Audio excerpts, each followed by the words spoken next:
Hey guys, just coming in with a early spring garden update. It's a bit of a windy day here in Melbourne, so hopefully the audio quality isn't too bad. I haven't done an update in quite a while, and excuse me if my voice sounds a little rough. I've been getting over a bit of a cold as well. So a lot has been happening. First off, we've got a massive trampoline taking up much of the lawn, which has been a lot of fun, and we've got our fruit trees which have started to flower and are starting to bud up. You can see there's quite a lot of aphids attacking them at the moment, and in previous years I've really gone hard. The first year I sprayed them with an oil, and I found I actually damaged the branches of the tree. I sprayed them on a hot day and it caused a bit of burn to happen to the branches. The second year I sprayed them with a jet of water.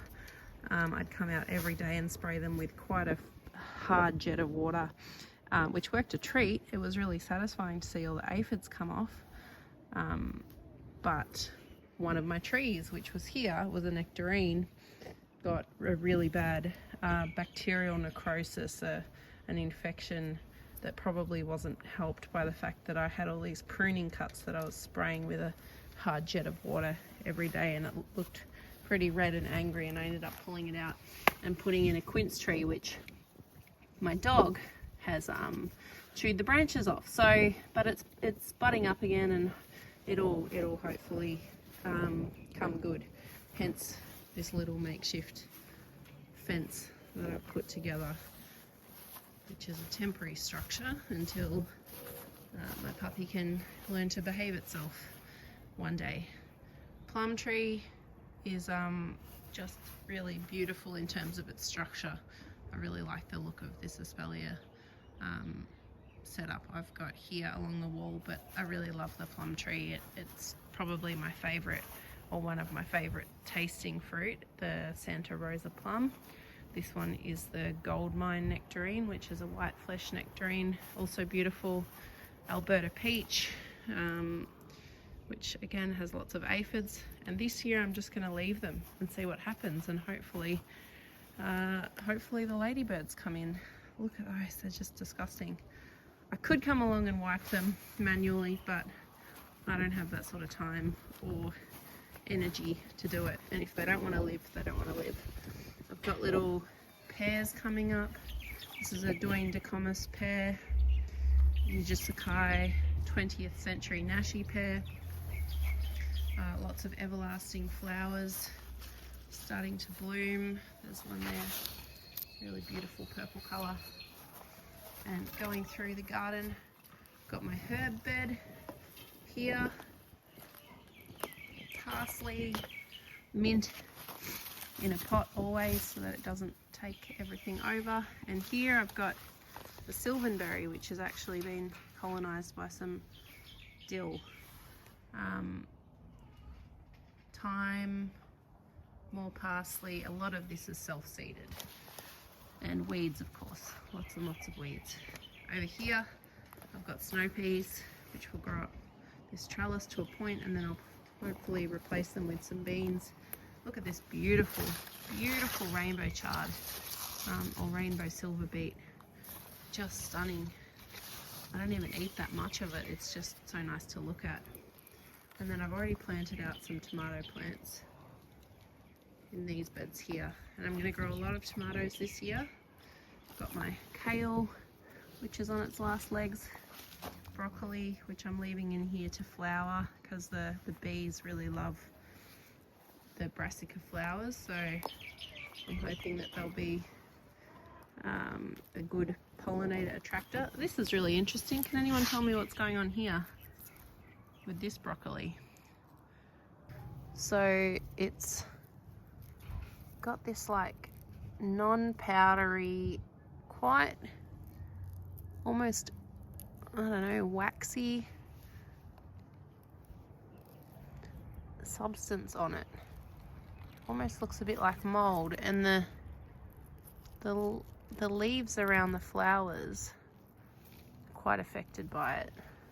And yet on the same plant, you've got normal yellow flowers happening. So yeah, I've actually eaten some of it inadvertently and it tasted normal. But what are your thoughts? What is it? Other than that, it was a healthy plant. Maybe it's because this stem is broken. I don't know. Anyway, what do you think? I've got a salvia here. This is one of my favorite blue salvias. Tomatoes. I've planted loads of different types of tomatoes this year. As you can see, I'm growing quite a few, and I've started about 90 more under LED lights. I've sold about 100 already just from the back garden, and yeah, it's been a good little way to pay for potting mix that I then use to pot them up. Along here we've got the passion fruit,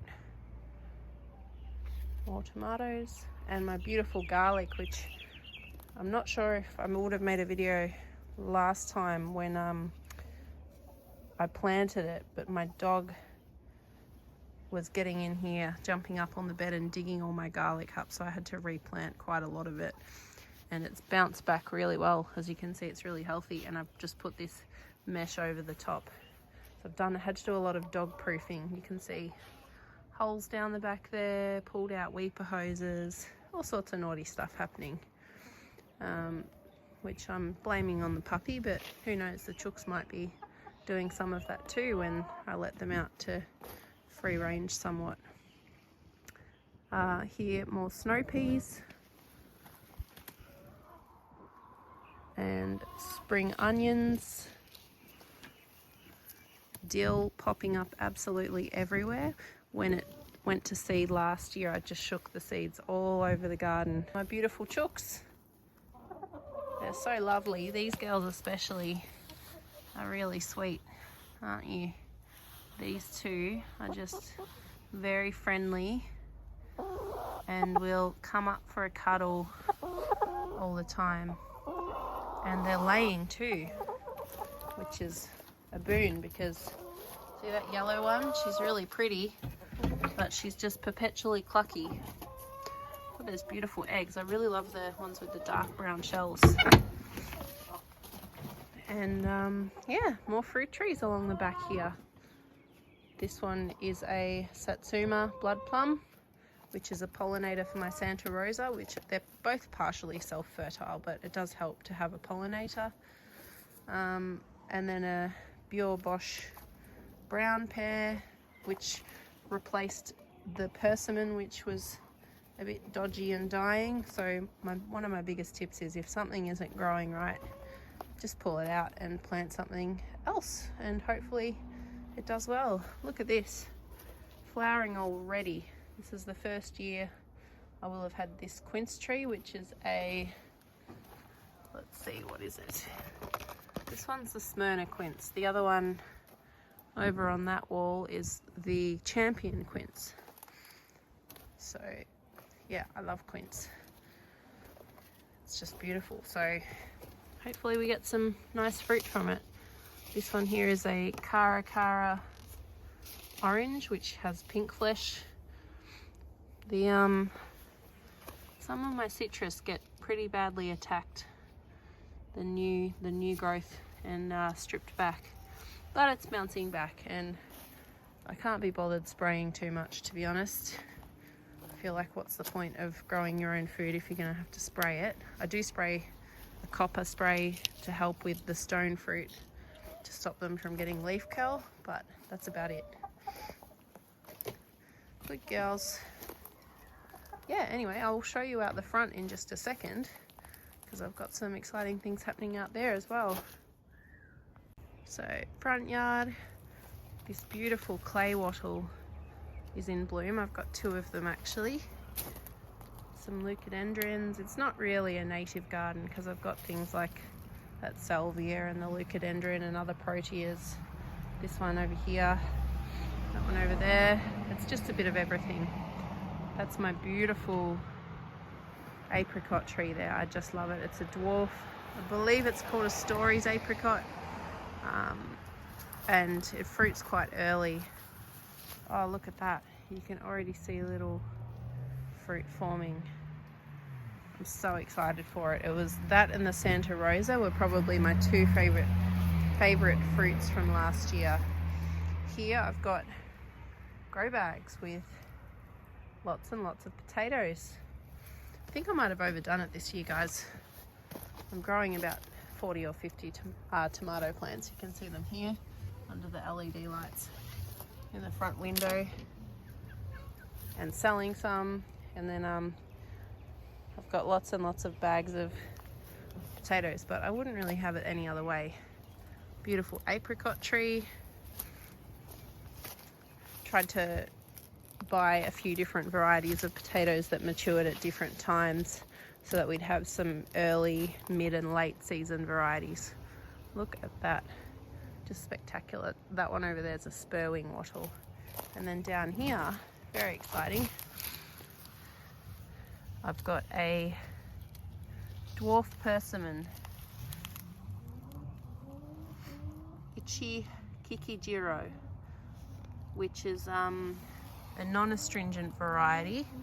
The specimen already looks to be a better quality than the previous specimen I got, which was a Fuyu persimmon from a different nursery, and it's already budding up. I'll try and focus on it properly. I feel like a YouTube beauty influencer putting my hand behind it. There you go. So you can see it's already forming little buds, so I'm really hopeful. And it's got lots to eat down here because we buried our dog, beautiful Annie, who died earlier this year. She's down there.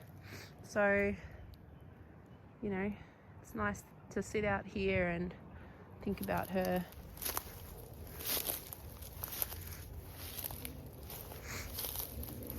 Oh, you can see here I've just still got a few bags of things because I mound up the potatoes as they grow. They're indeterminate varieties, which means as they grow higher and higher, you sort of cover them like these ones here.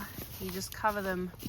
I'm using a mix of sheep manure, potting mix and straw to cover them, and you just leave the very tips of the green leaves poking out, and then they grow higher and higher, and then you continue to cover them, and the covered stems are from where your potatoes will grow, your tubers will grow. So I only start with about 5 or 10 centimeters worth of growing medium in the bottom, just enough to cover the potatoes pretty much and keep them moist. And then as they sprout, then I continue to cover them. So yeah, give it a go. It's super easy, especially in buckets, because when they're ready, you can just tip them out. Thanks guys. Have a good weekend.